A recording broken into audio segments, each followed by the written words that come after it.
புதிய ஆட்சி. என்ன புதிய ஆட்சி? அந்த ஆட்சியில் ஊழல் இருக்குமா? கொலை கொள்ளை பாலியல் வன்கொடுமை இருக்குமா? அந்த ஆட்சியில் இந்த மாதிரி இந்த சாராய கடைகள் இருக்குமா? நம்ம அந்த ஆட்சியில் ஆறு மணல் அள்ளப்படுமா? மலைகள் மணல் வரைக்கும் வாரியாக வெட்டி ஏற்றப்படுமா? இல்லை தடுப்பு நிலத்தின் வளங்கள் எல்லாம் கொள்ளையடிக்கப்படுமா? இல்லை பாதுகாக்கப்படுமா? என்ன செய்யப்படும்? கல்வியின் தரத்தை உயர்த்துமா? தனியார் முதலாளிகளுக்கு இணையான தரத்தில் அரசு குடிகளுக்கு கல்வி கொடுக்குமா? தனியார் மருத்துவமனைகள் அப்போலோ ராமச்சந்திரா, எம்ஜி ராமச்சந்திரா அல்லது காவிரிக்கு இணையான மருத்துவத்தை ஓமந்தூரார்களுக்கு அரசு மருத்துவமனையின் தரத்தை உயர்த்திக்குமா? இதில் என்ன நடந்து? புதிய ஆட்சினா என்ன ஆட்சி? பசி இல்லாத மக்கள் உறங்க போவாங்களா? என்ன நடந்துருன்னு சொல்லுங்க. புதிய ஆட்சி இதுவரை இருந்ததுலேருந்து புதுசு. என்ன புதுசு? சாலை சரியாக கொடுக்குறீங்க, தடையற்ற மின்சாரம் கொடுக்குறீங்க, போக்குவரத்து சரியாயிடும். என்ன இங்கே பெண்களுக்கு மட்டும் இலவச பஸ் பாஸு, நீங்கள் ஆண்களுக்கு இலவச பஸ் பாஸு, மொத்தமாக பஸ்ஸை சும்மா ஓட்டுவீங்க. கண்டக்டர் காசு, டிரைவர் காசு எங்கள் சொந்த வீட்டுக்கு கொடுப்பீங்களா, எங்கள் வீட்டிலேருந்து எடுத்து கொடுப்பீங்களா? இதெல்லாம் என்ன? இதெல்லாம் இது ஒரு ஆட்சி, இது ஒரு ஆட்சி மாற்றாது. ஆட்சி மாறி என்ன? போன தடவை தான் இருந்தார் ஐயா எடப்பாடி ஐயா, இந்த தடவை திருப்பி ஆளை மாற்றி மாற்றி உட்கார்றீங்க. ஆட்சி முறை மாறுமா? ஊழல் லஞ்சமற்ற உண்மையும் நேர்மையான நிர்வாகம் வருமா? அதான கேட்பீங்க. பசி பஞ்சமில்லாத ஒரு நாடாக படைப்பீங்களா? பாடுக்களாத குழந்தை, வேலைக்கு அலையாத இளைஞன், கல்விக்கு இயங்காத மாணவன், இதுதான் என் கனவு இந்தியான அகில இந்தியாவில் இருந்தது. முழக்கத்தை முன்வைத்தான் பகத்சிங். விடுதலை பெற்று 80 ஆண்டு இருக்கும். இன்னும் இந்த முழக்கம் அப்படியே 28 விழுக்காடு மக்கள் இரவு உணவு இல்லாமல் தூங்க போறாங்க. பல கோடிக்கணக்கான பச்சிலம் குழந்தைகள் பச்சையோடு படிச்சு கொடுமையை தொடங்க வழி. தாலிக்கு தங்கம் கொடுப்பாங்க, அதே குடிக்க வச்சு அதே ஓசையா பண்ணாங்கன்னா காயிலாங்கடையில் முடக்கூடிய பல எருமையில பச்சு பண்ற பாடு. ரேஷன் அரிசி போடுறீங்க, இல்லை எந்த அமைச்சர் வீட்டில் அதை வாங்கி சமைப்பீங்க? எந்த சட்டமன்ற உறுப்பினர், பாராளுமன்ற உறுப்பினர், அது மாவட்ட தரம் ஒரே நெல் ஒரே அரிசி கடைக்கு விற்பனைக்கு போகும்போது தராம அதே நெல் அதே அரிசி மக்களுக்கு சேவைக்கு மக்கள் விநியோகத்துக்கு வரும்போது நாத்த வணிகம். இடையில என்ன நடக்கும்? ஒரு மாறுதல் சொல்லுங்க. ஆட்சி மாறுங்க, புதிய மனை புதுசு. சாலையெல்லாம் சபக்கூடியா இருக்கு, அருமையான சாலை, தடையற்ற மின்சாரம். ஐயோ, மழை நீர் அப்படி விழுந்த உடனே எங்க விழுந்ததா இல்லையான்னு தெரியாது, உடனே ஓடிடும். அப்படியே சிங்கப்பூர் மாதிரி, அமெரிக்கா மாதிரி, அப்படியே மலேசியா மாதிரி ஓடிடும். அப்படியே தான் அந்நிய முதலீடம் கொண்டு வர எல்லா நாட்டுக்கும் முடியல. அங்கேருந்து கொஞ்சம் நிர்வாகத்தை கொண்டு வரக்கூடாது. சிங்கப்பூர்லாம் அப்படி தான் இருக்காங்க, இப்படி தான் மலேசியா, சிங்கப்பூர்லேயே மற்ற நாடுகளெல்லாம் இருக்கா. வெள்ளத்தில் மிதக்குதா, சாலையில் நீர் தேங்குதா. 60 ஆண்டுகளாக தலைநகரிலே தண்ணி வடித்தோட வாய்க்கால் வெட்டாத நீங்கள் என்ன ஆட்சி மாதிரி என்ன கொஞ்சம் சொல்லுங்க தம்பி. வெள்ளத்தில் மிதத்து விட்டு வெள்ள நிவாரணம் கொடுக்கறதெல்லாம் ஆட்சி. வெள்ள நீர் வடிந்து நெல் நீர் தேங்கி மக்களை மிதக்க விடாமல் தடுக்கிறது இருக்கோ, வெள்ளம் வடிந்து ஓட எவ்வளவு மழை பெய்ஞ்சாலும் போய் இந்த இடத்துல சேரப்படாது, அதுக்கு வடி சேரதான் ஆட்சி. அப்படி ஆட்சி வருமா? அப்புறம் புதிய போடுறீங்க. ஆட்சி முறை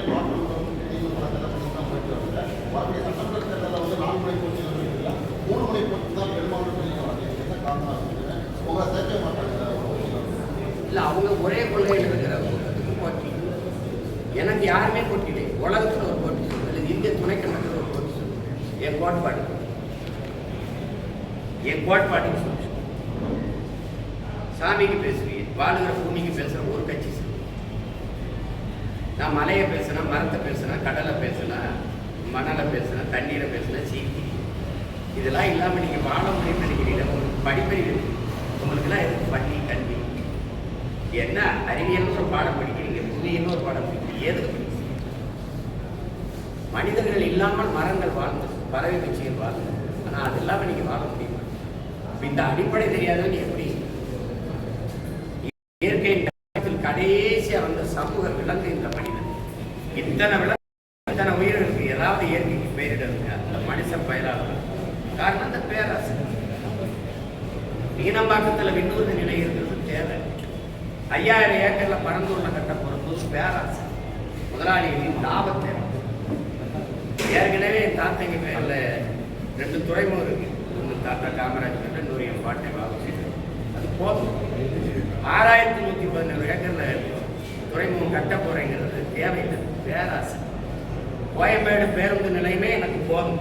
யாரும் நாங்கள் வசதி இல்லைன்னு வீதியில் நின்று போராடல, பேருந்து மறித்து போராடலை மாட்டேன். அப்புறம் 410 கோடிக்கு கிளாம்பாக்கத்துக்கு எதிர்த்து போனேன். பேராசை, கமிஷன். ஏதாவது வேற ஏதாவது காரணம் தான் சொல்லுங்க. 2050 அப்படி வந்து 50 ஆண்டு கழிச்சு பறந்து போறவங்களுக்கு வசதி செய்ய பச்சையோட பத்தி கொஞ்சம் யோசிச்சு.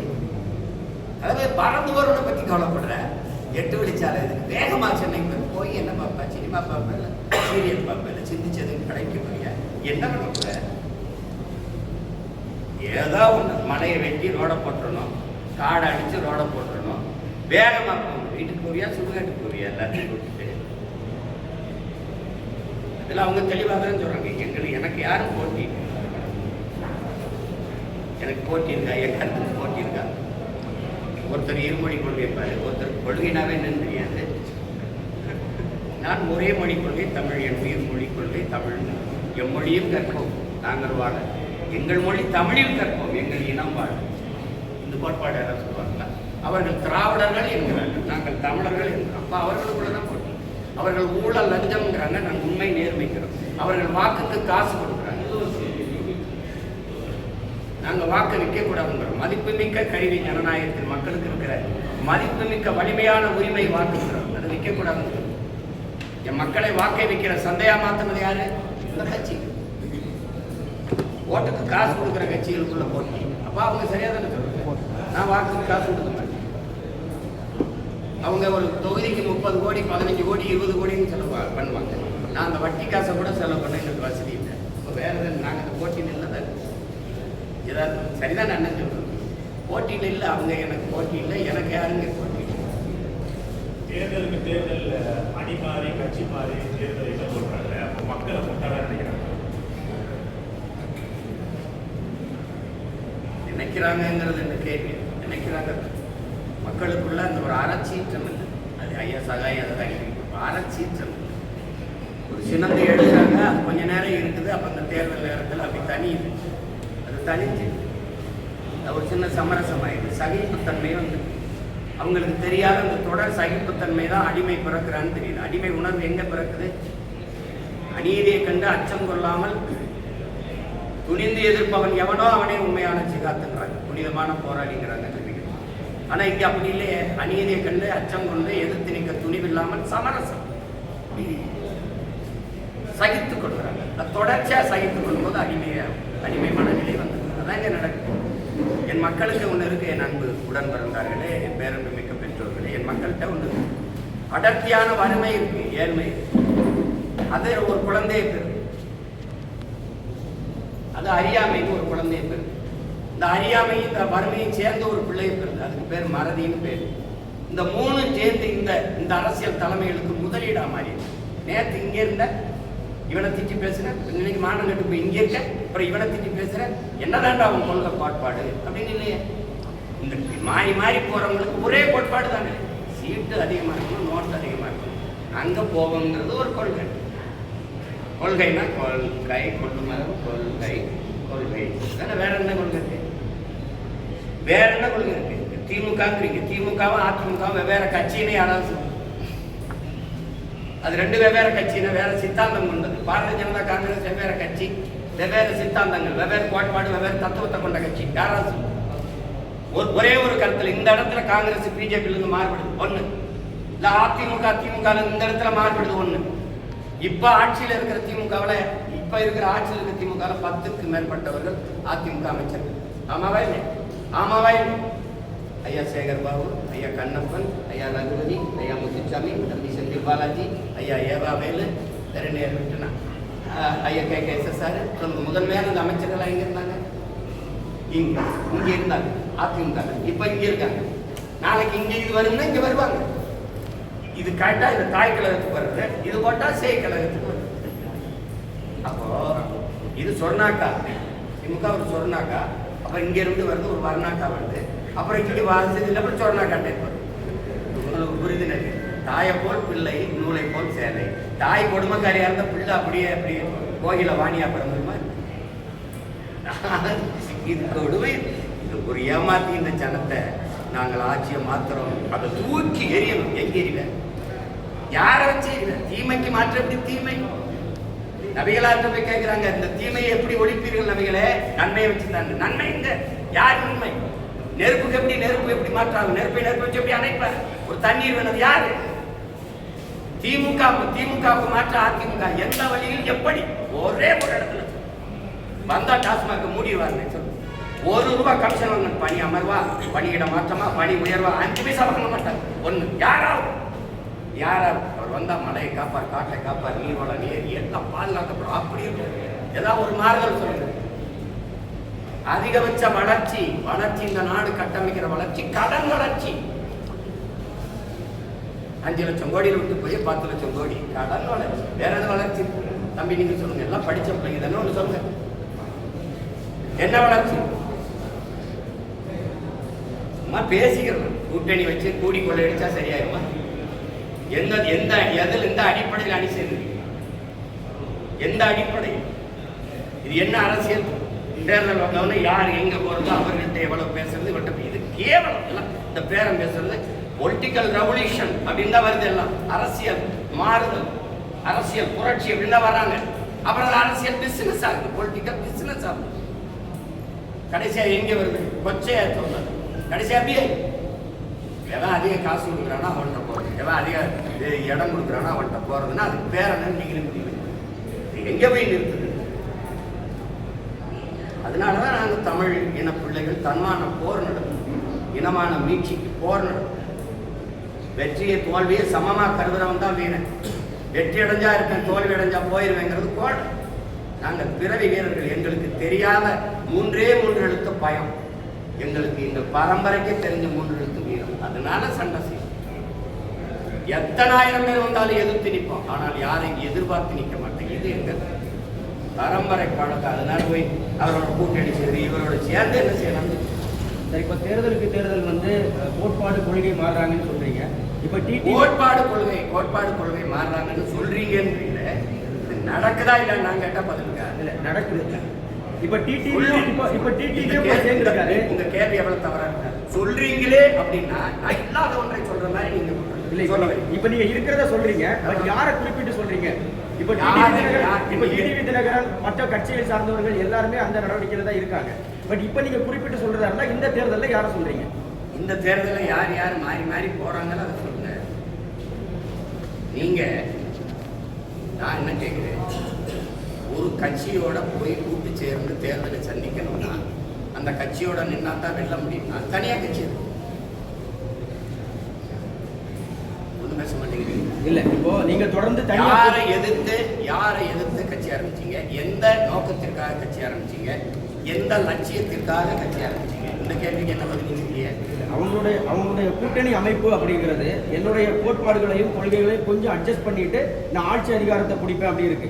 இப்போ நீங்க தனியா நின்று போட்டிடுறீங்க. அட்ஜஸ்ட் பண்ணி நீங்க அட்ஜஸ்ட் பண்ணுங்க, ஆட்சி அதிகாரத்தை பிடிங்க. என்னத்தை பண்ணீங்க? அட்ஜஸ்ட் பண்ணி ஆட்சி அதிகாரத்தை பிடிச்சு மக்களுக்கு செஞ்ச ஒரே ஒரு நல்லது. இப்ப நம்ம தனியா ஒரு நல்லது நான் கேட்கிறேன். ஒரு நல்லது கூட்டணி போயிட்டீங்க, மாறி இங்க போனீங்க 5 வருஷம் இருந்தீங்க, இங்க போனீங்க 5 வருஷம் இருந்தீங்க, இங்க 5 வருஷம் இருந்தீங்க. இந்த கூட்டணியில் இருந்து நாங்கள் சாதிச்சது இது ஒன்று. இப்ப எங்க அண்ணன் மது ஒழிப்பு மாநாடு போட்டாங்களா? எங்க அண்ணன் திருமாவளவன் விடுதலை சிறுத்தைகள் போடுச்சா? இப்ப எங்க கூட்டணியில் இருக்காங்க? திமுகவில். மது மூடாம திறந்து வச்சிருக்க பெருமகன் யாரு? அப்ப மது ஒழிப்பு மாநாடு 18 ஆயிடுச்சா? இப்ப மதுவை ஒழிக்கிறவன் எவனோ அவனோட கூட்டணி அப்படின்னு பிடிவாதமா இருக்கணுமா இல்லையா? ஏன் இல்லை? சாதிவாரி கணக்கெடுப்பு எங்க ஐயாவுடைய கொள்கை. சாதிவாரி கணக்கெடுப்பு எடுத்து எவன் சமூக நீதியை நிலைநாட்டுறானோ அவனுக்கு தான் கூட்டணி அப்படின்னு ஏன் இல்லை? அப்போ நீங்க என்ன கோரிக்கை முன்வைக்கிறீங்களோ அதை நிறைவேற்றாதவன் கூடவே போய் வலிமையை சேர்த்தா எப்படி? வலிமையை சேர்த்தா எப்படி அது நிறைவேற்றப்படும்? என்ன பேசினாலும் கிடைச்சா இங்கதான் வருவாங்கன்னா இது எப்படி இந்த கோரிக்கையை ஏற்று எப்படி இந்த கொள்கையை நிறைவேற்றுவாங்க? அவங்க எந்த ஒரு கோரிக்கை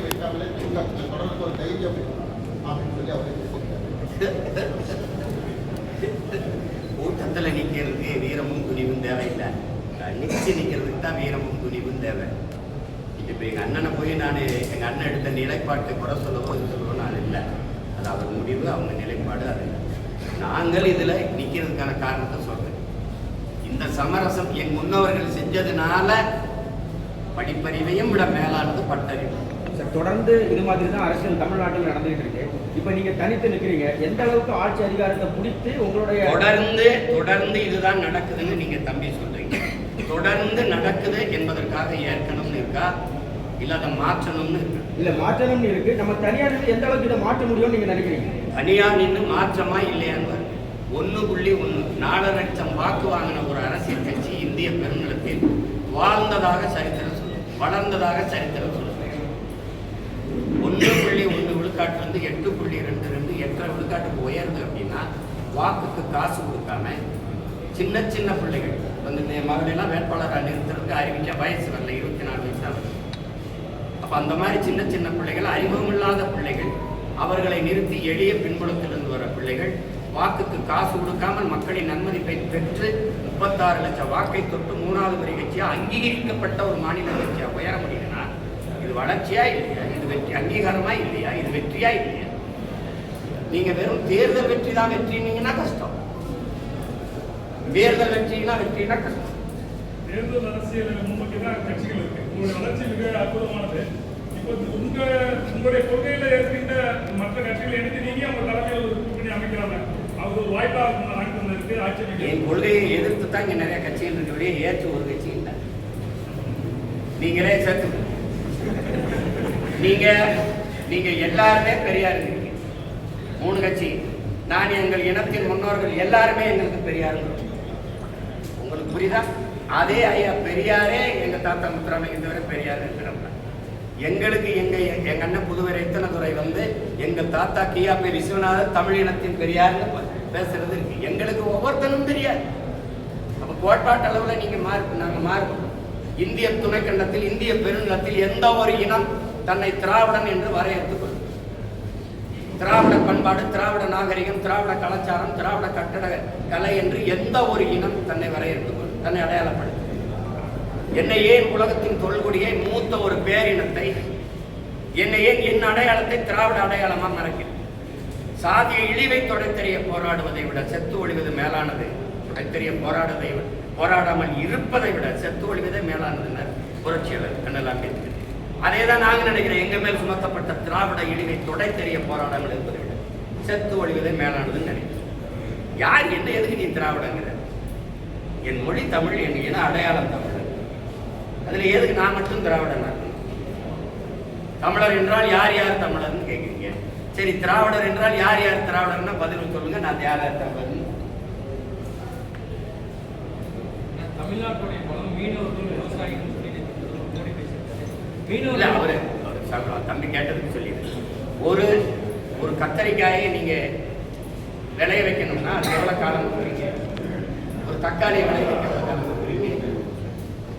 விதையை போட்டு வீட்டுக்கு வந்தோடனே தக்காளி பூத்து காய்ச்சிருக்காது இல்ல, ஒரு குறைஞ்சது 60 நாள் காத்திருக்கீங்க. அப்ப அந்த 60 நாள் கூட காத்திருக்க முடியாத பலன் அனுபவிக்க. அப்ப நீங்க ஒரு மாறுதலை விரும்புகிறவன் கொஞ்சம் காலங்களை இதுக்கு விலை கொடுத்து தான் தீரும். ஏற்கனவே கட்டமைக்கப்பட்ட ஒரு கோட்பாட்டை தகர்த்து புதிய ஒரு கோட்பாட்டை உருவாக்க நினைக்கிறவன் கொஞ்சம் விலை கொடுக்கும். உடனே மாறிடும் அப்படின்னா அந்த மாற்றத்துக்கு மதிப்பு உங்களுக்கு. மாறுதல் என்பது ஒரு மகத்தானது, அது எல்லாருக்கும் விருப்பமா இருக்கு. ஆனா அது கொஞ்சம் காலம் எடுக்கிறது. அந்த காலம் வரை சகித்துக் கொள்கிற மனநிலையில என் மக்கள் இல்லை. அதனால என்ன ஆயிருதுன்னா இருக்கிறத வச்சு ஏதோ பண்ணிடும்ப்பா, நடந்தா நல்லதுதான், ஆனா நடக்கணுமே இப்படின்னு ஒரு சகிப்பு தன்மை. அதையும் சேர்த்து மாற்றணும். அது கொஞ்சம் காலம் நான் இல்லைன்னா என் மக நான் வெள்ளலைன்னா என் மக வந்துட்டு போறேன், என் மக வெள்ளலைன்னா அவக்குள்ள வந்துட்டு போறான். ஆனால் எங்க ஐயா சொல்வார்ல தேவரமானல, நான் ஒரு மரம் வைக்கிறப்போ ஆனா அதுல பழம் யார் சாப்பிடுவா? சாப்பிட நான் இருக்க மாட்டேன், உன் மயம் சாப்பிடுவான், அப்புறம் அவன் சாப்பிடுவா. விதை நான் போட்டது. இப்ப இந்த விதை யார் போட்டது? எனக்கு என் முன்னவன் போட்டான். இப்ப நான் தண்ணி ஊற்றி வளர்க்குறேன். இந்த மரத்தை என் பிள்ளைய என்ன ஒரு தன்மானத்தோட நிக்கிறேன் பாருங்க ஒரு தமிழன். அங்க போனேன் 10 சீட்டு கை கட்டினேன், இவன் விட்டா போனேன். எங்கே நாங்க நினைச்சதை இப்ப எல்லாரும் பேசுக்கல. இவ்வளவு நேரம் உங்களை சந்திச்சு ஒரு தலைவரை பேசுறோம். இவ்வளவு கேள்வி கேட்கிறீங்க, நான் பொறுமையா பதில் சொல்லலாம். இப்படி யாரையாவது சந்திச்சு பேசுறோம். கூட்டணிக்கு மாறி மாறி போறதுக்கு ஒரு விளக்கத்தை சொல்ல சொல்லுங்க, நியாயமான ஒரு காரணத்தை சொல்ல சொல்லுங்க. எங்க திமுகவை தூக்கி ஆட்சியிலிருந்து இறக்கி தூக்கி போடுறதே ஒரு இந்த கட்சிகளுக்கு கொள்கையா? மக்களின் நலன் சார்ந்து நல்ல ஆட்சியை கொடுக்கணும், மக்களுக்கு செய்யணும். கட்சி அரசியல், தேர்தல் அரசியலை கடந்து மக்கள் அரசியல் கொண்டு போகணும். விளம்பரம், செய்தி அரசியலை கடந்து சேவை அரசியல், செயல் அரசியல் கொண்டு போகணும். என் மக்களுக்கு அப்படி செய்யணும், அதுதான் இருக்க முடியும். திமுகவை சொல்லணும். திமுக அப்புறப்படுத்திட்டு பேயை விரட்டி விட்டு பிசாசை உட்கார வைக்கணும், பிசாசை விரட்டி விட்டு மறுபடியும் பேயை உட்கார இல்ல எப்படி எங்க ஊர்ல சொல்லுவாங்க மதவாத கட்சி. தம்பி தம்பி, மதவாத கட்சியை முதல்ல கதவை திறந்து கூட்டிட்டு வந்த ஆணியா கோலம் போட்டு அப்படி வாசல பூசணியில பூ வச்சு வர வச்சது யாரு? தெரியாது யாரு? அதை ஏன் சத்தமா சொல்ல மாட்டேன்? சத்தமா கேட்கிற தம்பி, கால் உண்ட விட மாட்டோம். அவன் ஏன் ராசா கால் உண்றான்? நீ ஏன் தோல்லதுக்கு வேண்டிய அவன் ஏன் கால் உண்றான்? இந்த பிஜேபி எதிர்ப்பு, திராவிட இந்த திமுகவோட பிஜேபி எதிர்ப்பு, இந்த ஆரிய எதிர்ப்பு, எங்களெல்லாம் ஆரிய அறிவரடி இது சொல்லி இருந்ததுலாம், இதெல்லாம் இவங்க பேச்சு காலங்காலமா பங்காளி பங்காளி. நாங்க தான் பகையாளி. இந்த ஐயா பாக்கியராஜ் சின்ன விடுன்னு ஒரு படம் எடுத்துட்டாங்க. அந்த படத்தை நீங்க சூரட்டியை பாருங்க, இப்ப கூட தட்டி பாருங்க. அந்த அம்மாவை அந்த கல்பனாவை கட்டி பிடிச்சிருப்பாங்க. இப்படி இந்த அம்மா இந்த பக்கம் பார்க்க விட பார்த்தாங்க. இப்படி கட்டி பிடிச்சிட்டு இந்த பக்கம் சின்ன விட ஒரு வப்பாட்டி அவர் அம்மா வச்சிருப்பாங்க. அந்த அம்மாவுக்கு பூவை கொடுத்துருப்பாங்க. இதுக்கு பேர் என்ன தெரியுமா? திராவிடத்தின் ஆரிய இது பிஜேபி விளைவிடாம இங்க வந்து எங்கடா மறைச்சு முகத்தங்கிட்டு பார்க்க விடாம பிஜேபி உள்ள வந்துடும். பிஜேபி இங்க சைட்ல போட்டு போய் பேச்சு. நீங்க ராஜ்நாத் சிங் ஐயா வந்து ஒய்எம்சிஏ மைதானத்தில் ஐயா கருணாநிதி அவர்கள் பணத்தை வெளியிடும் போது 5 ஆண்டு கால பாரதிய ஜனதா ஆட்சியை நிலைக்க வச்சு நாடெங்கிலும் பாரதிய ஜனதா வேறு ஒன்றுக்கு பரவுவதற்கு காரணமாக இருந்த பெருந்தகைன்னு சொன்னாங்க. காணொலி உங்களுக்கு அனுப்பிட்டா நீங்க போடுறீங்களா? நீங்க எல்லாம் ஒளிபரப்புனீங்க. அதுதான் சும்மா சொல்லிக்கிட்டு இருப்பாங்க. தம்பி உள்ள வந்துடும் உள்ள எங்கிட்டு வரும் ஒரு பேச்சு. நீங்க ஈவேராவை எதிர்த்தால் ஆரிய அந்த பிஜேபி மதவாத கும்பலுக்கு வாய்ப்பு அது வளர்ந்து வரும். எப்படி வளரும்? இந்த செடிக்கு தண்ணி ஊத்துற இந்த செடி தான் வளரணும்னு சொல்லணும். இந்த செடிக்கு நீங்க தண்ணி ஊத்துங்க, இந்த செடி வளர்ந்துடும். சீமானுக்கு போட்டா பிஜேபி வந்துடும். எனக்கு போட்டா நான் தாண்டா இருக்கேன். இந்த அடிப்படை அறிவு கூட இல்லை. நம்ம வீட்டுல சுற்றி போட்டா அந்த வீட்டுல எரியுது. பூமட்டை கூட்டத்தை வச்சுக்கிட்டு நீங்க என்ன தேவை பேசு? எங்க இருந்தாரு? ஒரு ஈடின்னு போடுங்க. ஈடி தான் வரேன் ஒடி அப்புறம் எல்லாம் தெரிஞ்சுக்கிட்டே இந்த சட்டமன்ற எடுபடாது. இது ஒரு வெற்றி ஏமாற்று. இஸ்லாமிய கிறிஸ்தவ மக்களை வந்து அச்சுறுத்தி பயங்காட்டி அந்த வாக்கை குவிக்கிறது. ஏன்னா அந்த 15 விழுக்காட்டுல தான் அந்த மஞ்சள் குளிச்சுட்டே இருக்கு. சிறுபான்மை மக்கள்னு சொல்லும் போதே அது எவ்வளவு பெரிய துரோகத்தை செய்யும். சிறுபான்மை மக்களின் பாதுகாப்பு சொல்ற நீ யாரு? முதல்ல நீ யாரு? நீ மொழி சிறுபான்மை, நீ ஒரு இன பெரும்பான்மையை போய் மத சிறுபான்மைன்னு சொல்லி அவனை மிரட்டுற. சிறுபான்மை மக்களின் பாதுகாப்புன்னு சொல்லும் போது என் மக்களை நீ அச்சுறுத்துற. அந்த வார்த்தையில என்ன பாதுகாப்பு? என் வீட்டுக்கு தனியா போலீஸ் போடுவியா? என் வாட்ச்மேனா நின்று பாதுகாப்பியா? யாரு? ஒரு ஒட்டுமொத்த நாட்டு மக்களின் பாதுகாப்புன்னு பேசுறவன் தான் தலைவர். அங்கதான் இந்து, இஸ்லாம், கிறிஸ்தவன், பௌத்தன் எல்லாருக்குமான பாதுகாப்பு இருக்கு. அதுல என்ன ஸ்பெஷல் போர்ஸ் போடுவியா? கிறிஸ்தவ இஸ்லாமிய பாதுகாப்பு, சிறுபான்மை பாதுகாப்பு. நீ யாரா? முதல்ல நீ யாரு? நீ யாரு? நீ பெரும்பான்மை. எப்படி பெரும்பான்மை? மதம். உலகத்துல எங்கடா மதம் ஜாதி வச்சு மனிதனை கணக்கிட்டு இருக்கான்? மடப்பல மொழி இனமாதான்டா உலகம் பூரா கணக்கிடுமா? அப்ப நாங்க பெருத்த தேசியனத்தின் மக்கள். என் மொழி தமிழ், என் குடி தமிழ், நான் ஏற்றிருக்கிற சமயம் மார்க்கம். என் சமயம் இந்த கிறிஸ்தவம், என் மார்க்கம் இஸ்லாம், என் சமயம் இன்னைக்கு இந்துன்னு இருக்குது. அன்னைக்கு நான் சைவனா இருந்தேன், வைணவனா இருந்தேன், இன்னைக்கு சமணனா இருந்தேன், சீக்கியனா இருந்தேன், பௌத்தனா இருந்தேன், இப்ப இந்துன்னு வருது. அஸ்பர்லா இந்துன்னு வருது. அப்ப நான் அப்படித்தான் நீ எதுவுமே ஒழிய இங்க வந்து ஒரு நாட்டு குடிகள இந்த சிறுபான்மை எப்படி பாதுகாப்பு எங்க வச்சு பாதுகாப்பு? என் வீட்டு வாசல வெல்கம் வெட்டர் வாளோட நிப்பி அப்படியே பாதுகாக்க. சரி, உங்களை என் மக்கள் ஓட்டு போட்டு 60 வருஷமா பாதுகாத்து வச்சிருக்கான பதவியில் உட்கார வச்சு நீ எங்களை பாதுகாக்கிற ஒரு பீத்தன், ஒரு பைத்தியக்காரத்தனமா அந்த பிதற்று எங்க கூட்டமா நம்பி போய் இதை பாதுகாக்குது ஓட்ட போட்டு அவன் அந்த பதவியில் உட்காந்து தன்னையும் தன் குடும்பத்தையும் தன் சகாக்களை வச்சுக்கிட்டு சொத்தை பாதுகாத்துட்டு வசதியா வேற என்ன பாதுகாப்பு? இதுல பிஜேபி வந்துடும். பிஜேபி ஒரு ஆண் மகனா சொல்றா, வீர மகனா சொல்றா, நான் இருக்கிற வராது, என்னை தாண்டிதான் அந்த கோட்டை தொடரும் வந்துடும். பிஜேபின்னு சொல்றது ஒரு தலைவன், ஒரு கட்சி, அது ஒரு ஆட்சி. மானம் சொல்லணும், வரவிட மாட்டேன். என் மக்கள் தைரியமா இருங்க, வராது. பாரதிய ஜனதாவோ அந்த கட்சிகளை வந்து இந்த நாட்டுக்கு மக்களுக்கும் செய்ய வேண்டிய நன்மை ஒண்ணும் இல்லை, ஏன்னா நாங்க அதை செஞ்சிருவோம். அப்படி சொல்லு. பாரதிய ஜனதா வந்து காங்கிரஸ் வரலாமா? காங்கிரசுக்கும் பாரதிய ஜனதாவுக்கும் எந்த இடத்தில் கொள்கை மாற்றத்தை இந்த திராவிட திருவாளர்கள் பெரியவர்கள் எந்த இடத்தில் வளர்க்குவீங்க? காங்கிரஸ் தலைவர்களை சொல்லுங்க. பிஜேபி இந்த இடத்துல இருந்து நாங்க மாறுபடுறோம். இது மதவாதமா? பாரதிய ஜனதா இடிச்சது RSS, இடிச்சது மசூதியை இடிக்க அனுமதித்தவன் எவன்? தம்பி, நான் கேட்கிறேன், நான் இந்த இலங்கை தூதரகத்தை முற்றுகையிட்டு போராட போறேன். 1 கிலோமீட்டருக்கு அங்கேயே நீ தடுப்பணை போட்டு பேரிக்கான போட்டு நீங்க போராடிட்டு போக சொல்லல இல்லையா? ஆளுநர் மாளிகை முற்றுகை எங்க தடுப்பீங்க? 1.5 கிலோமீட்டர் 2 கிலோமீட்டர் முன்னாடி தடுப்பீங்களா இல்லையா? அவ எப்படி கரசபை வந்து மசூதி ஏறி இடிக்கும்னு தெரியாம எப்படி உலகத்தில் என்ன பண்ண? ஒரு ஆண்டு என்ன பண்ணிச்சு? அப்ப 3 கிலோமீட்டருக்கு அங்க தடுத்துட்டு அவன் என்ன பண்ண? அனுமதிச்ச. அண்ணல் அம்பேத்கர் பிறந்த தினத்தை வந்து நீ வந்து உலக நாட்டின் கருப்பு தினமா மாற்றணும். தாழ்த்தப்பட்ட இந்த இஸ்லாமிய மக்கள் எழுச்சி விடக்கூடாதுன்னு அந்த நாடை கருப்பு தினமா திட்டமிட்டு மாத்தினீங்க. இடிக்க அனுமதிச்சாங்க. ராமர் கோயிலுக்கு ஐயா அடிக்கல் நாட்டும் போது மோடி ஐயா கங்க்ராச்சுலேஷன் ராகுல் காந்தி வாழ்த்து சொல்றாரு. எங்க மாறுபடுது? எது GST இல்லையா? எது நீட்லையா? இல்ல CAA NRC இல்லையா? இல்ல NIA இல்லையா? எந்த கொள்கையில? வெளியுறவு கொள்கையிலையா? பொருளாதார கொள்கையிலையா? மருத்துவ கொள்கையிலையா? பாதுகாப்பு கொள்கையில? இந்த இடத்தில் பாரதிய ஜனதா காங்கிரஸ் முற்றிலும் மாறுபடுது. ஒரே ஒன்னு சொல்லுங்க. அதனாலதான் சொல்றோம், கொடியில் வண்ணம் மாறும், கொள்கையில இவங்களுக்கு என்ன மாறாது. பூரா திருப்பி போய் நீ போயிட்டு இருக்கிற. நீ என்னமா பிஜேபி வந்துடும். பிஜேபி வரக்கூடாது, காங்கிரஸ் வரலாமா? இந்த நாட்டில் தமிழ் மக்கள் படுகிற அவ்வளவு துயரத்திற்கும் காரணம் யாரு? காங்கிரஸ். 500 TMC 450 TMC வந்துகிட்டு இருந்த தண்ணி, காவிரியில் வந்துட்டு தண்ணியை தரவிடாமல் தடுத்தது யாரு? வழக்கு போட்டதா யார்? கருணாநிதி. அந்த வழக்கை திரும்ப பெறுங்க மிரட்டி அந்த வழக்கை திரும்ப பெற வச்சது யாரு? அம்மையார் இந்திரா காந்தி. கச்சத்தீவை தாந்தோன்றித்தனமா எடுத்து சிங்களனுக்கு தாரை பார்த்து கொடுத்தது இந்தியாவோட தான். அந்த நிலப்பரப்பு என்னோடது. என் பாட்டன் சேதுபதி எடுத்து கொடுத்தது யாரு? நீங்க. ஒரே ராத்திரியில் சினிமாவும் பண்டார நாயக்கா சாஸ்திரி கையெழுத்து போட்டிய மக்களை நாடற்றவன வாக்கியில் இறக்கி விட்டாங்க.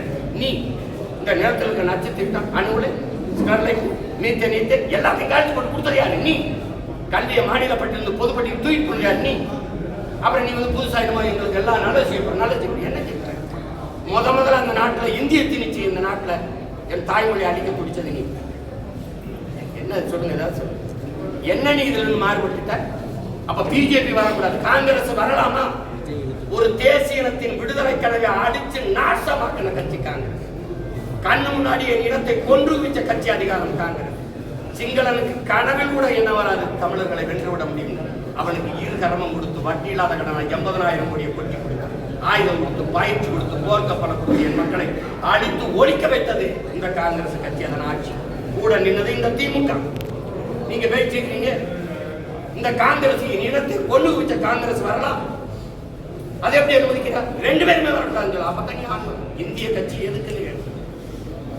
சரி, பாரதிய ஜனதா கட்சியின் நிலைப்பாடு காவிரி, காங்கிரஸ் கட்சியின் நிலைப்பாடு முல்லை பெரியாற்றில் காங்கிரஸ் இல்ல கச்சத்தீவு மீட்புல 2 கட்சிக்கும் வேறுபாடு. ஏதாவது ஒண்ணு சொல்லுங்க. எந்த இடத்துல? பாரதிய ஜனதாவே பேசுறீங்க, காங்கிரஸ் வரலாமா? ஏன் அதை குட்டி வர? என் இனத்தை கண்ணு முன்னாடி கொண்டு குவிச்சுட்டு அதே இனத்துல வாக்கை பெற்று வலிமையான அதிகாரத்துக்கு ஆட்சிக்கு வந்துட முடியும்னா நம்ம மானங்கட்ட கூட்டம் ஆகிட்டோம்னா நீ மஞ்சள் பிடிக்கிற. நீ வேற எப்படி? வேற இந்த கன்னடனை கொண்டுட்டு அல்லது ஆந்திரா தெலுங்கரை கொண்டுட்டு மலையாளியை கொண்டுட்டு நீ அந்த மாநிலத்தில் 1 ஓட்டு வாங்கிட முடியுமா? சொல்லுங்க. திரும்ப அவனை கூட்டி வந்துட்டு பிஜேபி வந்துடும், காங்கிரஸ் வரலாம். ஏன்னா என் இனத்தை கொண்டு போச்சாங்க, என் விடுதலை கனவை போச்சிக்கு நாசமாக்கினாங்க, அதனால வரலாம். IPK அனுப்பி என் இன மக்களை அடிச்சு ஒழிச்சாங்களா, வரலாம். காவிரி நதிநீர் உரிமை பறி கொடுக்க வச்சாலும் வரலாம். கச்சத்தீவை எடுத்து அது கொடுத்ததான்னு சொன்னா அதனால வரலாம். என்னது எத்தனை காலத்துக்கு இதே பேச்சு தீர்வீங்க தம்பி? எத்தனை காலத்துக்கு இதே பேச்சு தீர்வாங்க? ஒரே ஒரு காங்கிரஸ் கட்சி தலைவரை இந்த பாரதிய ஜனதாவிலிருந்து இந்த இடத்துல நாங்க மாறுபடும். அது மதவாத கட்சி. நீ மிதவாத கட்சியா? அவன் வியாரால் இந்துஸ் வேற அவன் சவுண்டு இந்துத்துவா, நீ சாப்பிட்டு வேற என்ன சொல்ற? 100 விழுக்காடு இந்துக்கள் பிஜேபி, 90 விழுக்காடு இந்துக்கள் திமுக. நான் சொல்லல, தலைவரே சொல்றாரு என் கட்சியில 90 விழுக்காடு இந்துக்கள். இது பிஜேபி பீட்டியமா நாங்க பீட்டியமா சொல்லுங்க. என்ன என்ன எத்தனை காலத்துக்கு இந்த ஃப்ராடு இந்த புழுகினி வேலையை செஞ்சுக்கிட்டு வண்டி ஓட்டிக்கிட்டு ஒரு வீர மகனான் என்ன நீ கவலைப்படாம இரு, வரமாட்டான், நான் இருக்கேன் அப்படி சொல்லு. வந்துருவான். இதை சொல்றதுக்கு வந்த பிறகு என்ன பண்றது? வாத்தியாருக்கு சம்பளம் கொடுக்க முடியல, எல்லா காசையும் வச்சுக்கிட்டு தரமாட்டேங்குது. இந்த புலம்புறதுக்கு ஒரு அதிகாரம், 40 பாராளுமன்றம், அதுக்கு ஒரு ஆட்சி. ஏய் என் காசை தரணும் உனக்கு நான் வரி ஜிஎஸ்டி கிடையாது, தர முடியாதா? தர முடியாது சொன்னா என்ன நீ அப்புறம் வார மோடி வெரி சாரி மோடி தானே. இது ஒரு கேவலம். இது ஒரு கட்சிகள் ஆட்சிகள் இருக்கு. தாவேக்காவுக்கு விசில் சின்னம் கொடுத்துருக்காங்க. கமலஹாசன் அவர்களுக்கு அதே டார்ச் சின்னத்தை வந்து முடிவுபடுத்திருக்காங்க. தேர்தல் கிழமை வந்து தமிழ்நாட்டில் சூடு பிடிக்கிறது நினைக்கிறீங்க? சூடு எங்க பிடிக்கிறது? கூட மாடதான் பிடிச்சி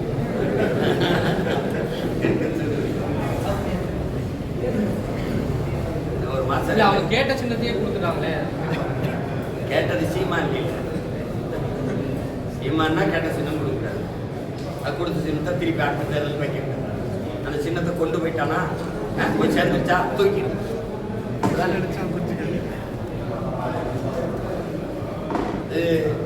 கேட்ட சின்ன தம்பிக்கு கிடைச்சிருக்குன்னா அதுக்கு என்னுடைய வாழ்க்கை. வேற ஏதாவது கேட்கு நன்றி. கேள்வியே இல்லை. ரொம்ப நன்றி.